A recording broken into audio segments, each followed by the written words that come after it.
Hello there, friends. Let's do some watercolor. So preparing for the magic is first thing you need is watercolor paper. So you can probably see that there's a poundage listed here right there, okay? That is because it needs to be heavy to hold the weight of the water. Okay, moving on. First, you're gonna meet your brushes, everyone. There's our brushes, and they're gonna look like, mine are pretty messy because I use them a lot, a wash, and a bright, a flat, and one of my favorites is a dagger, as well as a round and a liner.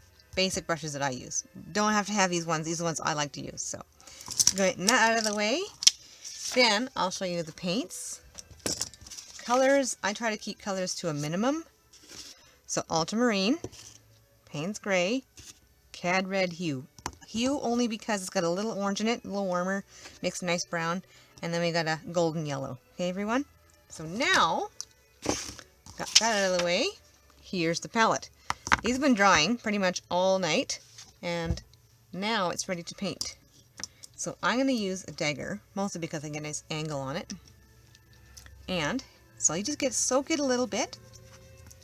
If you use the tube and you squeeze that much in, do not use all of that paint. Okay, everyone? It's very hard to figure out the balance here, but just bear with me. So you want a little bit of yellow, and you can test it on a sheet to see if it shows up. Not quite bright enough. Okay, so we'll get a little bit more water.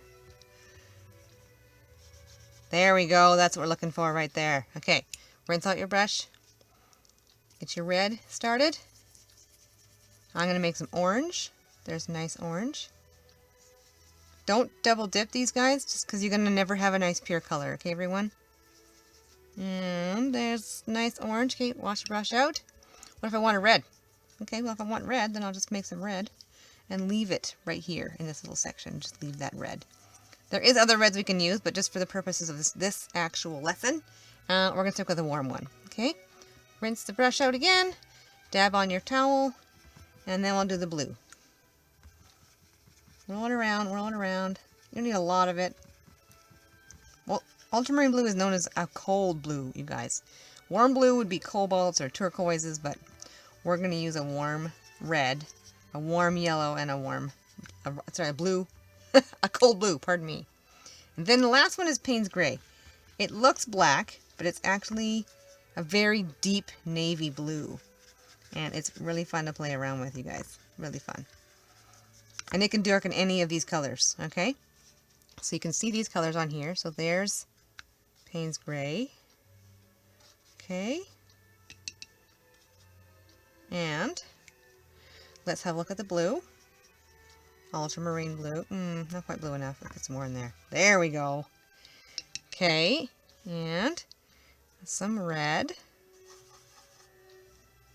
And there we have it. There's our 4 colors. So we're going to make other colors too. But before you start painting, you can let these sit for a minute. Make sure your horse or unicorn, whichever you might be drawing, today we're doing our unicorn, is taped off all the way around.